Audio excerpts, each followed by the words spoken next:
What do you get when you cross a know-it-all newspaper columnist with an awkward, unsophisticated everyman? Yeah. Well, I'm just not sure about that right now.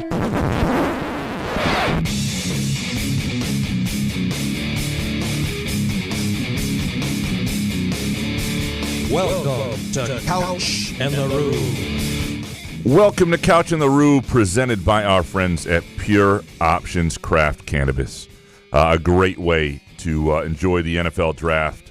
The NFL draft is not always quick all weekend, but with Pure Options, you can chill. You can watch the Tigers on one TV, the draft on the other, maybe even some soccer somewhere else. Pure Options is here for you to get the most relaxing weekend you can possibly have. Go to our Wednesday afternoon show, brought to you by our friends at Front 43 Neighborhood Pub and Cask & Company Kitchen and Bar.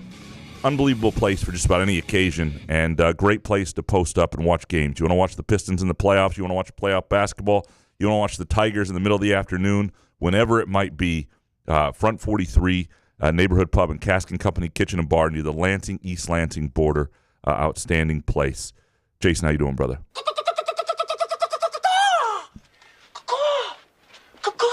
We're dropping MFers now?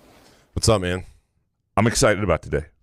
Are you excited about the MSU football team? Because I don't know. You're not. The way you're writing these stories, it's kind of depressing. Like, I know you're trying to grab anything with the NFL draft coming up this week, but I'm sitting there as I open up my fresh LSJ newspaper as delivered this morning. When MSU football is back, you'll see it in the NFL draft couch. I'm like, shit. Should I even click? I'm going to click this because I appreciate you. You're one of four people who's clicked it. Dude, I was a lot wondering. of depressed MSU football fans. I was wondering. We'll maybe get into that after in a little bit here because it is a What, really? We need to get into it? 2 segments? well. It's depressing. No one's reading it. Maybe 5 minutes. We'll get into that. 5 minutes on some MSU football and the little hoops that people are more into. Just saying. I'm excited about today's show because we get our old friend James Edwards on, and we also have Nick Baumgardner talk Lions draft a little later. I think it's going to be a good show, but Pistons-Knicks talk. We don't get to have James on anymore. He abandoned us for the Knicks, for the New York limelight. We're dropping MFers now? And now we get James back, and that to me is exciting any day. You want to go ahead and get James on the phone, and Yeah. we'll get this going. Yeah, no, I think we will talk some MSU football in a little bit, and we'll talk some Lions, some NFL drafts, maybe some MSU football and Michigan football in terms of their draft and state of the programs and things with Nick, who does football as well as anybody. A reminder as well, Front 43 and Cask & Company, you heard me just mention them. A great place if I sometimes go there with my softball team or my soccer team. If you go to caskandcompany.com, you put in a reservation. It's the best way to do it, especially Thursdays through Saturdays when they get really busy.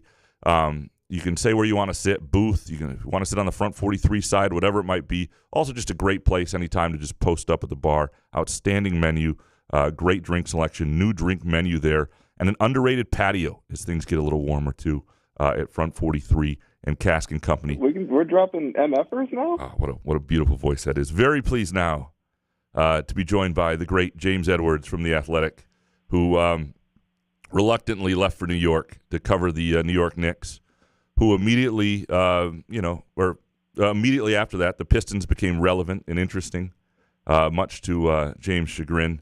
James, how you doing, brother? Well, I was doing all right. Thanks for reminding me. Sorry about that. I'm good, though. Thank you. No, it's all good. Good to talk to you. It is good. It is good to talk to you, man. All right. So before this Pistons-Knicks series, first of all, how are you doing? Are you enjoying living in New York, covering the Knicks? I enjoy living in New York, and covering the Knicks has been what I expected. For those that don't know, and I'm assuming everybody except you and maybe a few others don't know, the Knicks are notoriously the least media-friendly team, maybe in sports, but definitely in the NBA. So there are challenges there. But the players are nice. The people are nice. There's just a lot of ropes you have to jump in comparison to other places. And that's a lot owner-driven because the owner there does not love the media, correct? Yes, it is all owner-driven, yes. Yeah. All right.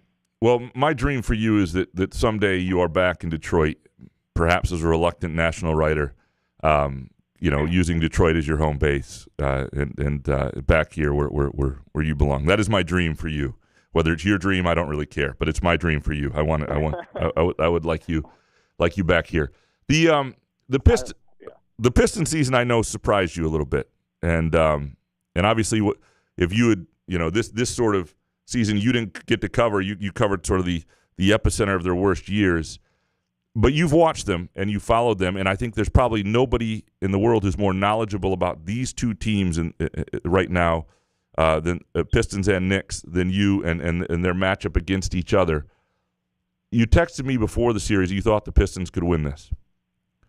Yeah. Do you, after 2 games, basically 6 or 7 of the 8 quarters, the Pistons have been at least as good. Do you feel any differently than you did before the series? No, I actually feel a little bit more strongly about it. The one thing that's one of a few disadvantages the Pistons had coming into the series is they weren't going to out-talent the Knicks, but anybody that's watched, that hasn't been an issue for the Pistons. The Knicks have yet to out-talent Detroit, whether that's through not using the players right, whether that's through Detroit's defense, whether that's through players just having bad games or somewhat egocentric games, like whatever it is, it hasn't happened yet. And that's huge for the Pistons. And then secondly, they being the Knicks, have really struggled with Detroit's physicality. They struggled with the defense. The refs are letting stuff go, and that favors Detroit. Cade has gotten going. Listen, there's a real world where they should have probably won by 15 plus in game 2. With some of the looks that their shooters got. Obviously, the issue is a lot of those guys are streaky. But I thought they were by far the better team in Game 2 and for a decent part of Game 1 until obviously the fourth quarter. So, listen, I think anything is possible. I went into this series calling these two teams the antithesis of one another. The Knicks being an offensive-heavy, talented team with the Pistons being a defensive-minded, fast team. And the Knicks have struggled with those teams this season, and I think it showed through 2 games. So I very much think there is still a world where the Pistons could win this series.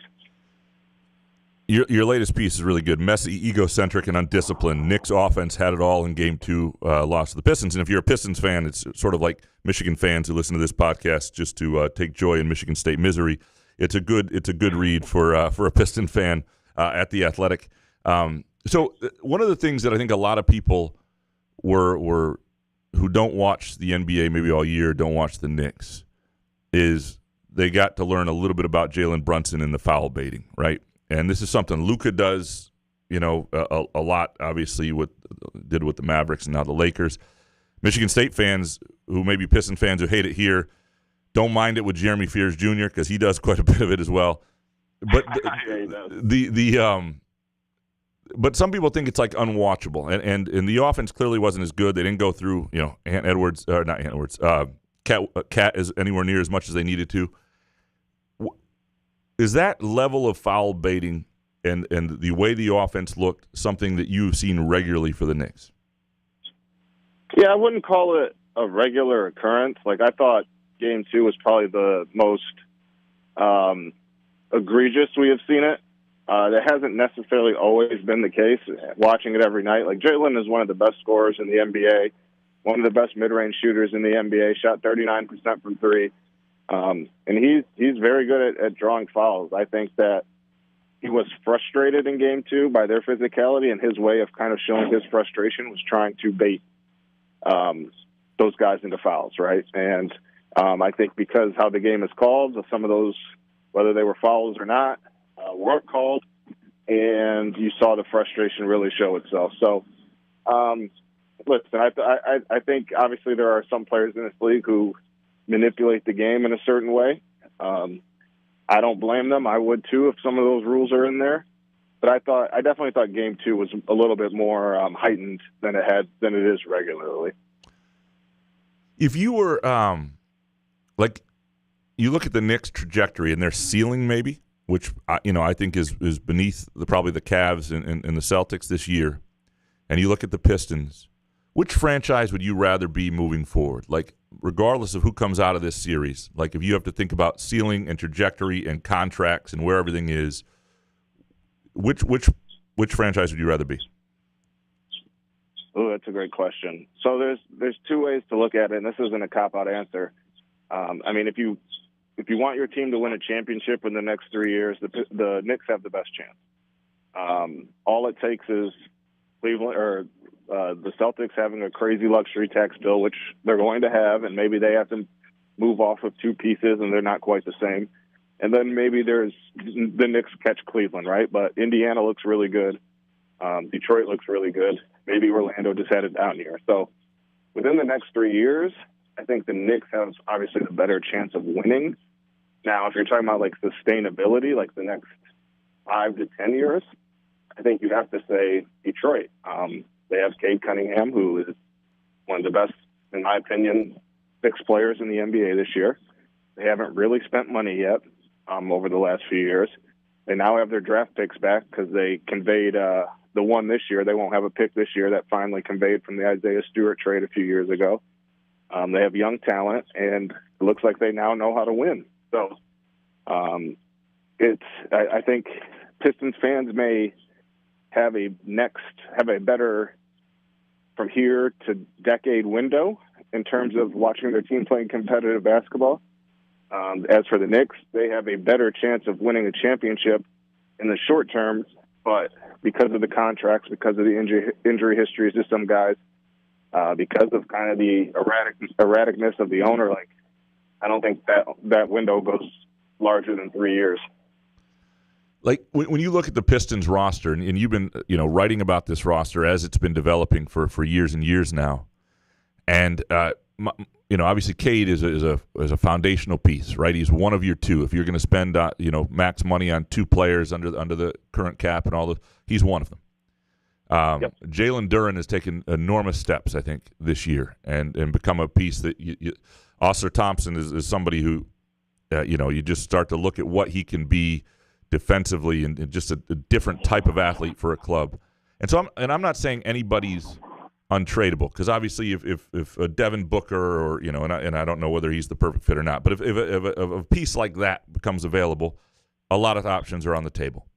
But when you look at like foundational pieces that you would want to have around long term and are worth spending a little on, because like Malik Beasley, great contract, but it's going to get more expensive, hard to keep that guy. Like who would you focus? Like how many foundational pieces do you think the Pistons have? Guys who will be part of things when they could be part of things when they win a title? That's a great question. I think there's a couple ways you can look at it. For me, Oscar Thompson is one. I just think you need that type of archetype of player, long wing, who defends his butt off, can cut. Obviously, the shooting has a ways to go, but guys have developed shots over their careers, and he's still really young. But he does so much other stuff well. And he's part of the fabric of what makes Pistons fans love the Pistons, right? And then I guess when you get after that, and this might sound insane, like I would value Isaiah Stewart over Duren personally. I think, like you said, Duren has gotten better this year. I still think Isaiah was the better player. I mean, you could have made a case if he would have got to the minutes necessary, which I thought JB's done a great job this year, but that's one thing I'm kind of curious about is why Isaiah wasn't playing more than 20 minutes a game. And I think part of that is, too, they have to decide if they want to pay Duren after this season. So kind of giving him the runway and the leash to figure out what he's going to be in this league, I think that was part of it. But Isaiah, I mean, listen, I know a couple people that had votes that if they could have, if he was eligible, he would have been on one of their all-defensive teams. I'm not saying he's a long-term starter. That's not what this is about. But this is a guy who very clearly has an elite skill set in this league. He showed last year he can shoot the three, and he's still super young. And he just is so much about what this franchise tends to value in its players. Like I would make sure that Isaiah is a Piston for life.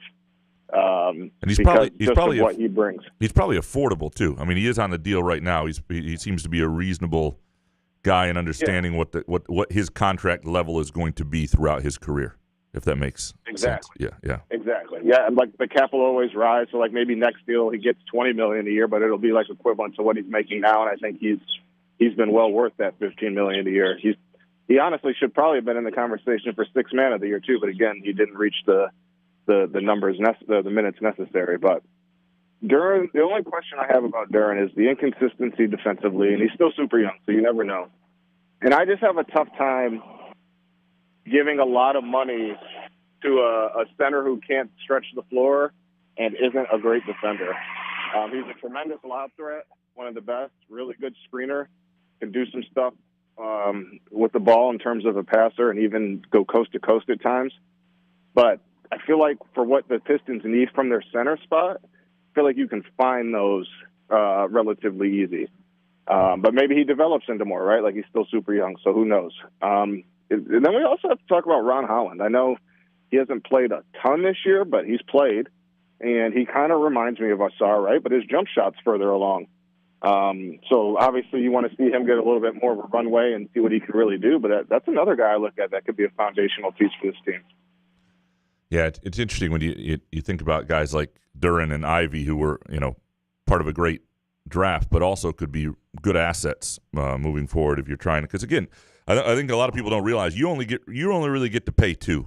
At the top level. And so what does Duran want? What does he understand? I think the whole league's going to have sort of a come to Jesus moment with that in the coming years as players start to realize that there are only so many max spots and teams are going to be more and more careful with them because you can really box yourself in like a Phoenix or like, there are other teams that have done it as well. 100%. No, that's a good point. And again, Duran could grow into something. What he's best at, rim running, you can find those for relatively cheap every year, and obviously it depends on what he wants. I do think the Pistons have to have a walking price, though. All right, before I let you go, I want you to put your MSU fan hat on. And it's always on, baby. Couple questions. All right, MSU basketball right now, with what they've done in the portal, with what they might still do, with the Darius Adams or somebody like that, with your level of confidence and faith in inspired. What's your inspiration level with the program? Your meter right now. How good do you feel? Well, this past season was so much fun. Just not having really any expectations. I remember texting you when Jace started to take off. I was like, "Oh, he's not a Nepo recruit." Like I didn't know. I thought Jace was like just a legacy recruit. I didn't know he was actually this good. And to find out he's this good was fun. It was a fun watch. I do like some of the stuff they did in the portal, getting some shooting. I worry about next season if Jace is gone, which it feels like he will be, but nobody's completely closed the door on that, right? Have I missed anything? Yeah, he hasn't said he's gone for sure, but his plan is to go. Yeah. Right. Listen, this is a selfish. You told me to put my hat on, so here it is. This is selfish. Jace is great. He can't go right. And I think he would benefit from another year of college, personally. But then you could say the same thing. Everybody said the same thing about Max Christie, and I was like, no, Max should go. And Max has turned into a really good NBA player, and a really good role player in the NBA. So my gut tells me he goes, but I'm kind of afraid of not having a guy next year. And maybe you can tell me, do you think there's anybody that could be a guy to the level of what Jace was for the second half of the season on this team next season? I don't see that player right now. And me either. And, I see a lot. I see maybe more depth of good players and the guys taking steps, but usually you got to have that guy. Now, if you have – so say you take last year's team without Jace, but instead of shooting like 30% from three, Jaden Aiken shoots 42% from three. Yeah. It's a different season. And now we're talking. And they don't necessarily need that guy. So what I do wonder is that with the shooting they've added, if a couple guys take some steps there and they're just a better shooting team overall with a lot of really good players, to me you can get by without having the guy if you have good shooters and a lot of really good players. But you have to have that's a great point. So I don't know. I don't know what it'll look like. It'll be different. I'm curious to see the steps that, guys like Jeremy Fears and Kohler and Carr take, and then what these new guys are coming in. But and every year somebody surprises you. There's a freshman who's better than you think. There's, Kurt Teng takes a massive step. Who knows? You just don't know. But it's yeah. And I really like Conan Carr. I thought his shot, obviously he wasn't a shooter, but I thought his shot looked like it was trending in the right direction. The second half, like it looks like there could be a shooter in there one day. I don't know if it's as soon as next year. I'd like to see him do a little bit more with the ball in his hands. I'm not sure if he can, but I'd like to find out. So there is some like intrigue there for me. What I will say is I am upset that Holloman's gone. I'm not upset at him. Like, I understand the game, but I had just really kind of come around on him, and I thought his ability to get a shot, hit a three. Like, I was really that was one of those guys. I was like, man, he'd be fun on this roster next year. And Maddie wants me to tell you that she told you so. Also, when it comes to Trey Holloman, she made sure she wanted me to tell you that. I appreciate that. Yeah, well, she knew her stuff. I mean, by the way, tell her. Hey, the clock strikes midnight twice a day. She got that one right. Please tell her I miss her. We miss her on the beat, and it was and not that we don't like the new guy, but Maddie was a lot of fun, and I blame you for losing her. So that's that's on you. That's fair. Yeah, it's James. That's fair. No, that's fair. James, man, it is always good to talk to you. I hope I get to see you this off season at some point, and would love to catch up. Love to catch up more. We'll be following you. Your wife didn't tell you I was moving into your spare bedroom in the summer? See, that would be my dream. That would be my. She didn't tell you yet? That would be my dream, actually. We'd have a spot for you. Happening? DeWitt Township Community Center basketball. We'd have it all there for you, man. It's here. We have a spot on the softball team. The whole thing. It's all here. It's all here. Let's do it. James, you're a beautiful man. We'll talk to you soon. Talk to you soon. Was that enough 69ing for you there at the end? Sports writer reunions are some of the gayest things I've ever been a part of. It's on the show. I mean, holy shit. I had to remember that we were actually doing a podcast. Talking about going the spare bedroom. Like, where is this going? I just, Jesus Christ. For the love of basketball, you guys love each other. Yeah. Jeez. We do. I like and James Dolan. Apparently, he's a dick. No way. Yeah, absolutely not. It just drives me nuts that his name is associated with the Sphere in Vegas. Stupid. He is so. I mean, and I don't even think Knicks fans realize it because you got this place where people are passionate about the team. Yeah, he makes it so hard to cover. Like the Pistons, the NBA is a pretty open situation. You have open locker rooms. You get to tell a lot of good stories. Fans get to read a lot of really cool stuff about their teams and their players in the NBA versus. The baseball is certainly like that. The NFL, most pro leagues are like that. And what if you write a puff piece about his James Dolan's band, JD and the Straight Shots, or whatever that shit is? That might be worth it just to get you in. Yeah, you have to kiss his ass a little bit. Like he sits there. I think he's under the basket. And you just see him. He's just a toad. And you're just like, fuck this guy. When he tried throwing Oakley out, or he did throw Oakley out, it's just like, that would suck to have an owner like that. An owner who kind of is good at what he does, right? I mean, he's not a terrible owner. He's just a terrible human being, kind of right? Yeah. I think you know what I'm saying. I mean, the Knicks. I don't know. The Knicks seem like a good franchise, and he doesn't seem to fuck around with it. Well, there were a lot of years where people would argue differently, but it's fun to talk MSU hoops with James too, because So what's this Trey Holloman thing that you guys couldn't get out because you were too busy 69ing? Like, what was this? She was right about Trey Holloman. She told you. Was there a story to it, or no, you guys just giggly? Okay, just that he could go. So Maddie knew her stuff. All right, Maddie was great, and she's doing well at the New York Post. And it's fun to talk MSU hoops with James because, I see that you left out football. Well, we'll do football, Nick. We'll do football, Nick Baumgardner, who knows football. I mean, because James is somebody who covers hoops very close up, sees it from the pro game now in terms of what guys have to be to play at that level, but still cares about MSU, went to MSU. And so he views things from a different lens with guys like Cohen Carr and Jace Richardson, and I respect his opinion on where they are. And I do think Jace has a little ways to go. I think he'll be fine in the NBA. I think he'll figure it out. He's a really smart player. But do you want to be Max Christie? I understand that Max Christie is in the NBA. He's a role player, but again, he's a role player. He's a rotation guy. Yeah. Right. But I'm just saying, if you're Jace, I mean, if Max Christie could have come back for one more year, I know it's before the NIL. Like if he could have went somewhere else and just honed his game a little bit. I just think these guys are leaving too early when you could sit there and make some bank in college and get better. So yeah, I mean, I think part of the Because it's no offense to Max Christie, but when he left, I was like, where the fuck is he going? Like, for real? Yeah, but, part of the challenge is, like, do you want to be a star, which you may never get to be again, or do you want to be a pro?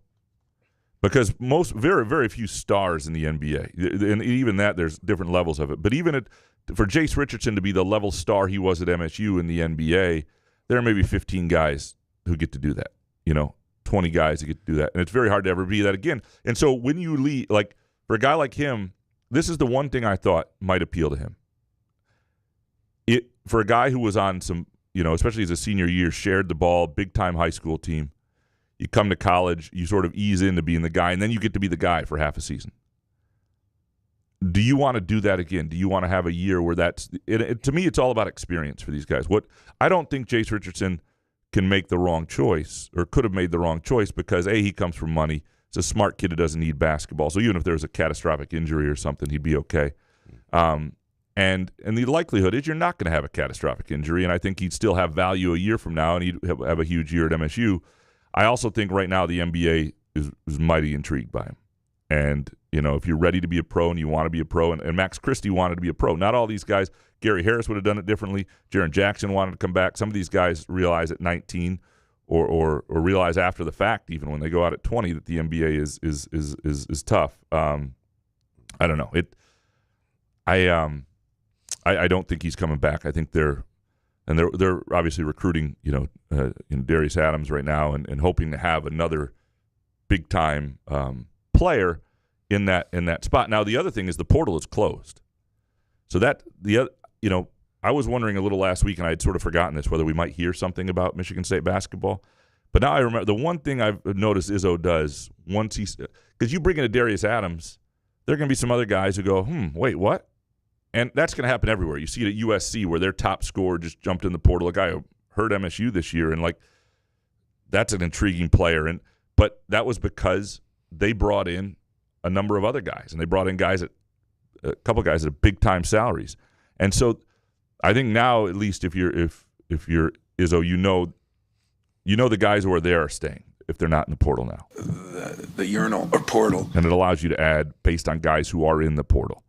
And I think we will probably hear something within the next I would be surprised if something doesn't happen in the next week. One way or another could happen. As soon as the show's over, something will happen. Usually does. Yeah. Usually that is the way to go. We are going to take a quick break. We come back. We'll talk NFL draft, some Lions, maybe some MSU football as well with Nick Baumgardner from The Athletic. I should fix that in post. Nick Baumgardner from The Athletic. I haven't screwed his name up in years until now, but I suck. So that's just the way it is. Couch in the Rue presented by our friends at Pure Options Crafted Cannabis to help you get through this show or any moment in life and just enhance your life in so many ways. And our Wednesday afternoon show brought to you by Front 43 Neighborhood Pub and Cask & Company Kitchen and Bar. Book is the site to play from your phone, tablet, or laptop. Get in on all the football action with pre- and in-game wagering. There's showdowns every week in football that you can't miss. Plus, the college and pro hoops are red hot, and the pucks are cool. Get your first casino deposit and sports wager matched up to $500 each. Terms and conditions apply. Must be 21 or older and located in Michigan. Gambling problem? Call the Michigan Problem Gambling Helpline at 1-800-270-7117. Where else can you cheer on your team, enjoy a mouth-watering burger or savory sushi, sip on handcrafted cocktails, or one of 46 beers on tap? Take your game day or date night to Cask & Company Kitchen Bar or Front 43 Neighborhood Pub near Frandor. Two amazing places with one awesome blended modern American Asian menu.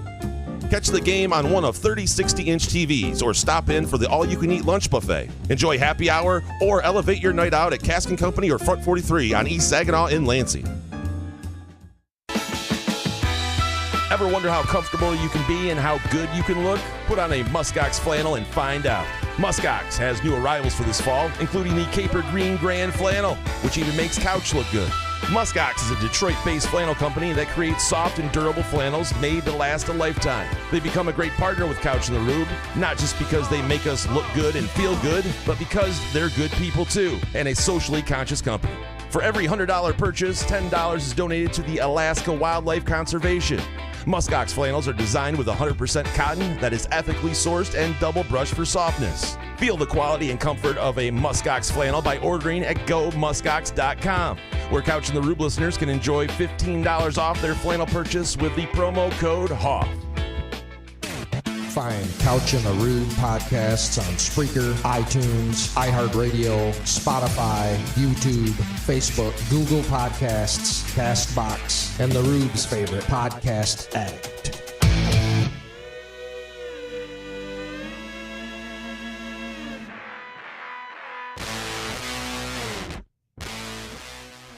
Couch and the Rube, presented by Pure Options Craft Cannabis, and our Wednesday afternoon show brought to you by Front 43 Neighborhood Pub and Cask and Company Kitchen and Bar. Pleased now to have my friend Nick Baumgardner from The Athletic, who covers football and knows football as well as any writer I know. Certainly a hell of a lot better than I do. Nick, how you doing, man? Good, Graham. How are you? I'm good. This is so you do a lot of football analysis, draft analysis all year long. Mm-hmm. What is this week when the draft actually shows up for you? I mean, a lot of the work is done in some ways, but then in other ways it's like, what is this week like relative to the rest of the year? Well, the last couple of weeks, really, the leading up to it are because I work with Dane Brugler, obviously, right, who does the big draft guide. Yeah. And Dane spends all of April doing media, right, doing phone calls that the Athletic sets up, radio shows, TV shows. I do all of the ones that he can't do, basically, which are like 4 a day sometimes. So a lot of the last couple of weeks leading into it is just a lot of talking, because really, you're right. I mean, the hay is in the barn, so to speak, as they say. For me, in a lot of ways, and once we get past the combine, I'm like, I don't really need to see much more here. You know, I mean, at that point, it becomes detrimental when you start looking too deeper into it and you start getting cross-eyed at stuff. So. The last couple of weeks are always I think today, actually, I woke up and I was like, okay, I'm ready to get going here. Ready to have this thing over with so we can move on to the next one, more or less. But it's still fun to talk about. Well, you wrote a power rankings on the best teams that have made the best picks over the last 5 years. And people will be happy to know that, I mean, you had the Lions number 1. Lions were 1, Chiefs 2, Ravens 3, Tampa Bay 4, Dallas 5. Which over 12 picks, and there were 13 Pro Bowls, 35 starting seasons, and you got the best pick like Penei Sewell, worst pick Jeff Okudah, best value Amon-Ra St. Brown, and so on and so forth. So, interesting read, and I would urge people to check it out at The Athletic and all your draft work there as well. At this point, you've covered the Lions, you've been around football in this state a long time. Is your trust meter with who Brad Holmes and that organization is in drafting pretty dang high? Yeah, I mean, I can't think of a time that it would have been higher.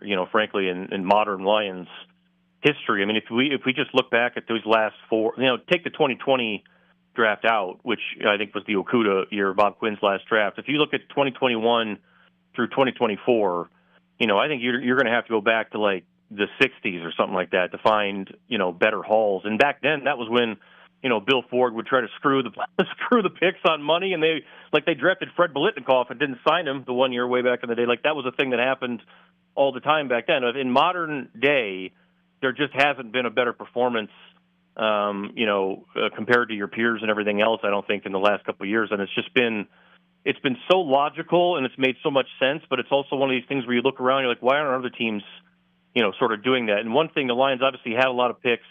Trading Stafford was the biggest thing that they could have done when they started this whole thing. So that's number one. But a lot of teams do stuff like that, and they don't take advantage of it.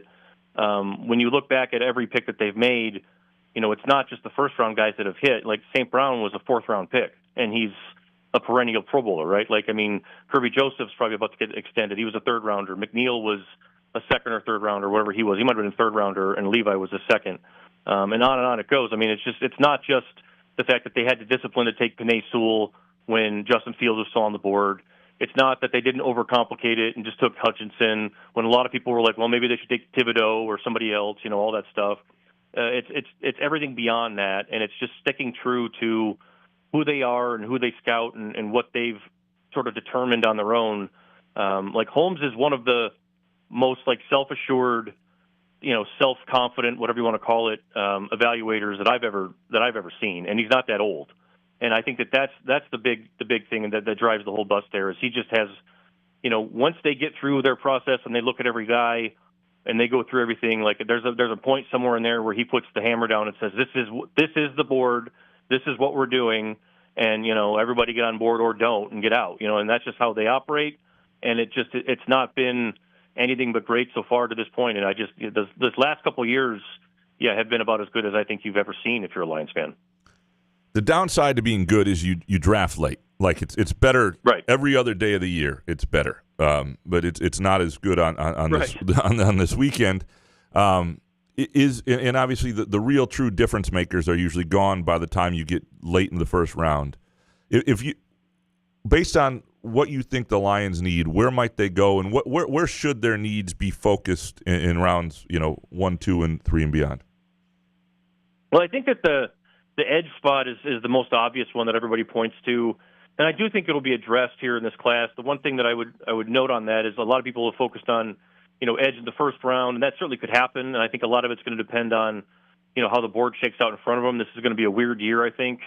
There's going to be talent pushed down. There's quarterbacks are going to be overdrafted again, and there's also going to be there's not a lot of consensus. Once you get past like the top 10, 11, 12 guys, it becomes kind of an eye of the beholder thing. So a lot of guys that we think of that are maybe really really talented, top 12, top 13 players could be sliding, just kind of like what we saw last year when they ended up getting Terran Arnold later than I think most people thought they would get him. So I think that's going to determine a lot of it. And edge is the one thing that you point to, but also like it's important to note that this edge class is pretty deep. There's some guys here that if you want to wait and hang out, because you don't need a star, you have a star. You have Ada Hutchinson. You just need some young guys who are on cheap contracts are going to come in here with their hair on fire and work and do their job. And you need a couple of them, quite frankly. So I wouldn't be surprised if they even double dip at edge, but I also wouldn't be surprised that edge isn't the first thing that they do. I think that a lot of it's going to depend on who falls and what's going on. Like we talked a lot about offensive line this year for the Lions. Gray Zabel, the kid from North Dakota State, is almost a perfect fit here, would be able to play guard, and then long-term could be a center for whenever Ragnow's done. If hopefully for them that's a long time, but who knows. There's also some other offensive linemen, Kelvin Banks, who could play guard tackle, same kind of thing could be an immediate guard and then a tackle, whenever Decker is done. And then also, guys like Jalen Walker, the linebacker / edge from Georgia. If he starts falling, there's a guy, Anzalone's not going to be here forever. Who knows what they're going to do with Jack Campbell long term. So I think that we're looking, and receiver would be the other one I think that nobody's really talked about. If they love like Emeka Egbuka and he's sitting there at 28, that wouldn't shock me in the slightest, because I feel like Egbuka is like this year's version of St. Brown in terms of a guy that's always open, a guy that Goff would trust, and a guy that, I don't think that Jamison Williams is high on the list of getting an extension. And I think, obviously things could change. He could have an amazing year this year and maybe force their hand. But I don't think Jamison is a long-term guy here. So when we're looking at this year's draft for the Lions, a lot of it has to be, what are you going to need in a year or two? Not necessarily what is it right now. I mean, obviously that has a factor in it, but it's I think, to me, it's more about what are you going to need down the line so that you don't fall off. And I think that the main goal here from day one with Holmes and Campbell has been, not just like they didn't get here in 2021 and say we have a goal to be in the division, winning the division by 2024 or whatever it is. Like I think that their goal was we want to get as good as we can, as quick as we can, and then stay good for like 20 years if possible, right? Like just be good forever, and then things will happen. Like you mentioned the story that I did where I went back and went back and looked at everybody's drafts for the last couple of years. The Lions were 1 on that, but 2 was the Chiefs, who draft towards the bottom every year, and 3 was the Ravens. Same thing. Those teams are 2 of the best in football, board, and they're always good. It's not just Mahomes. It's not just Lamar. And they're always good. It's not just Mahomes. It's not just Lamar. They have complete rosters. And Nope. We lose him? What do you need in a couple of years? You know what I'm saying? Yeah. Is you so let's start on the Jamison Williams thing. I think a lot of tantalizing player, right?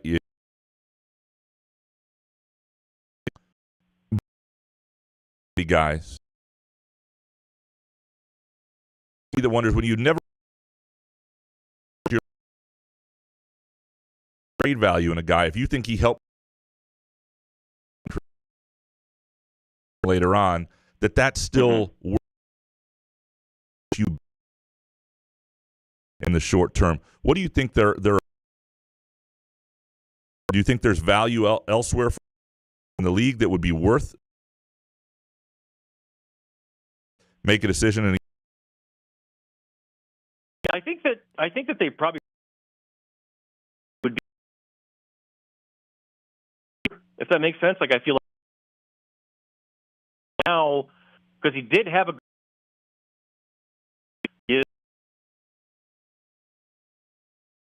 those are the guys. There's always somebody it feels like that's willing to go way too many times, and it's also one of the easiest positions. This is receivers every year that come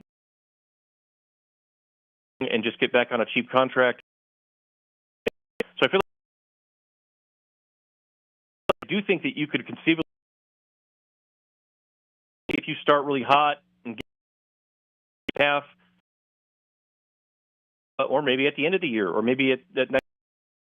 So I think that they would, and I think it's almost kind of like a contract year in gear and go up a little bit. Long.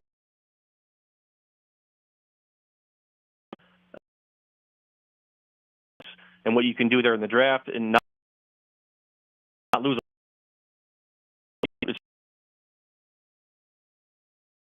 guy,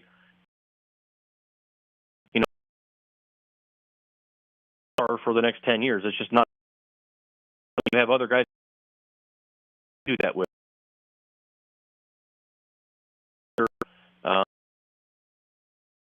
Maybe even as soon as like middle of the next year. you mentioned trying to be great. And 2 years before guys get expensive. Is there an argument that like these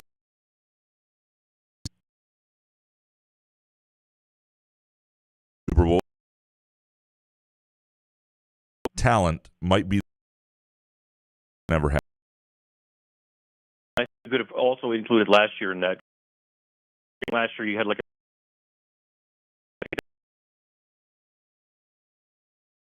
and some guys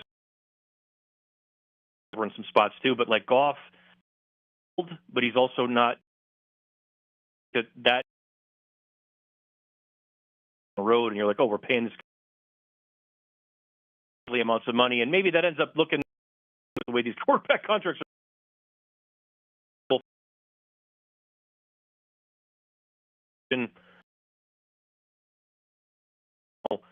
extends probably the year after that.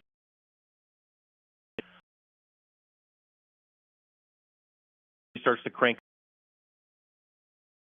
in the championship, and Campbell, people think that they were never part. I think in that this group window with everybody that we have here doesn't stay open. Franchise well, and as long you could always be competitive. Window with the guys that you have, you really like. Last, we'll see. This the group schedule. They're playing a first place. A lot of primetime code. Which it's harder now. They don't have as good a regular season record. If we can, the window tightens for sure, and I think the pressure, which is why this draft is interesting. In years and things like that, I'm sure you're going to take guys. It's got to be a guy who can come in and as a playoff team. So next year and a half here, it'll be much more difficult decision-wise than this. It's almost been logical. It's just the.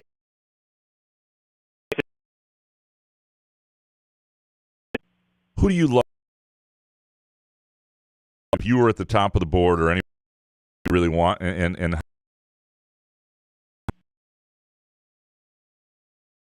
Travis Hunter, he's number one by a bit. Offense or defense? Play him. Oh, I would keep the door open that I think is possible. Because he's handled all. I've never seen anybody play that many positions. The conditioning. I think in time, okay, this receiver, and then in week 2, we'd like you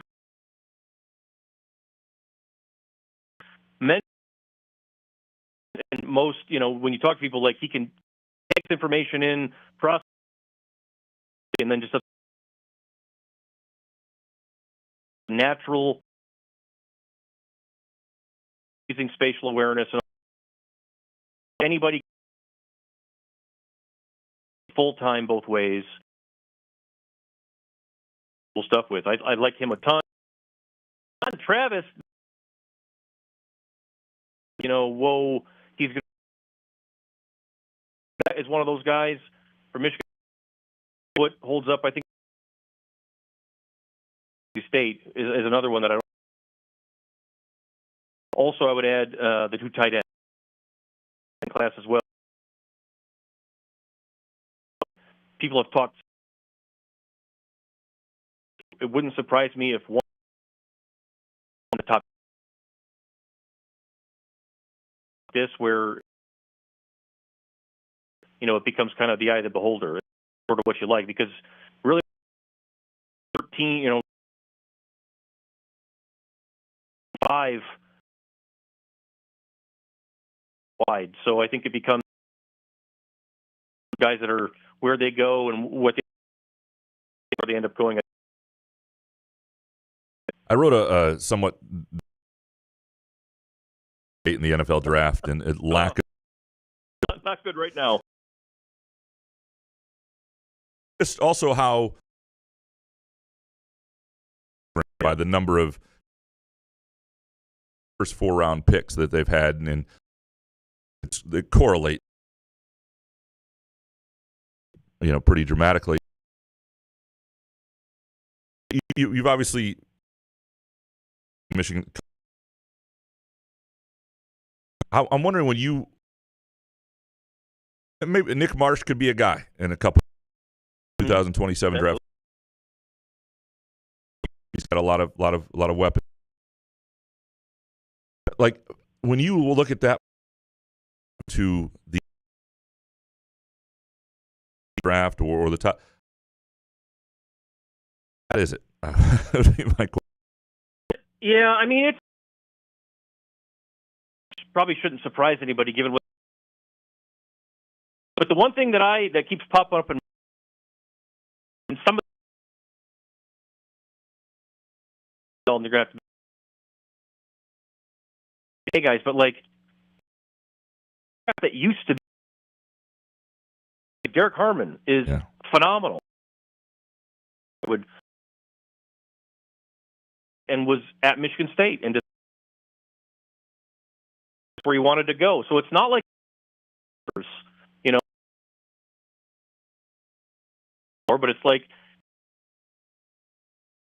I've had guys, be it Keon, last several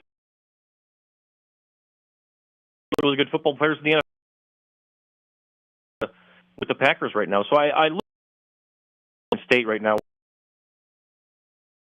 starting over in a super weird time, a scandal that they had to get over, dealing with changing is doubly hard. Look at it and a really good player. You mentioned Marshall. Impossible place to still get talent. I think I would probably hold on to and try to remember. Fans, it's just like you're in the Big Ten. I assume start letting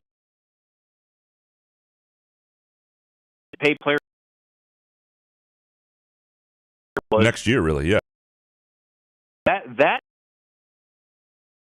good for a team like Michigan State because you're in a full share team. It shouldn't be impossible for you to because if the point out is like, you know, if Mel Tucker didn't be Harmon is a first round wave of things, but yeah, you look at the roster right now. Most of their guys here are guys that they stay on the roster. Like I think he's a guy that could next year. You know how college football works. It's not. It's all of a sudden you're riding a wave. So I don't think it's impossible. I don't go on where it was just Wild West for raising your own funds. Then I that works. I think it's going to be something.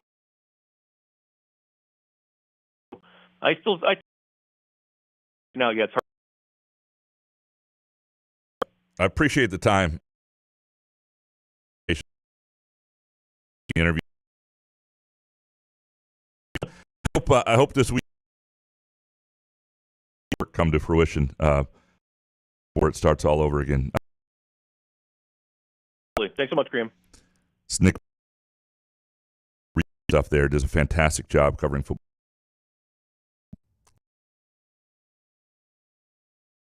It's like when he dropped just you to get him back on the phone. But the times I've heard and then we go, you know what I mean? You know what? You broke up in the middle. Like, and it kind of worked the way he finished. He has 14 of these a day. Like he's got the perfect. Use the microphone on show. Mine. These guys. You could for $6,000. You could have heat set up in your house. No, I it's exciting. Can't help us out. I'm sorry. With these back to frustrated with a guy like Aiden Childs, and not everybody has that back. And the question is whether he decision making that goes to be the pieces and year round, like he looking at the receiver group could pretty like that. They're fun to watch this year. So just don't wait for day to get drafted. Him in the 7th. By the way, before to a legend, Mike Patrick. I don't know if it was yet. Kind of broke today, but I thought I heard about it. 36 years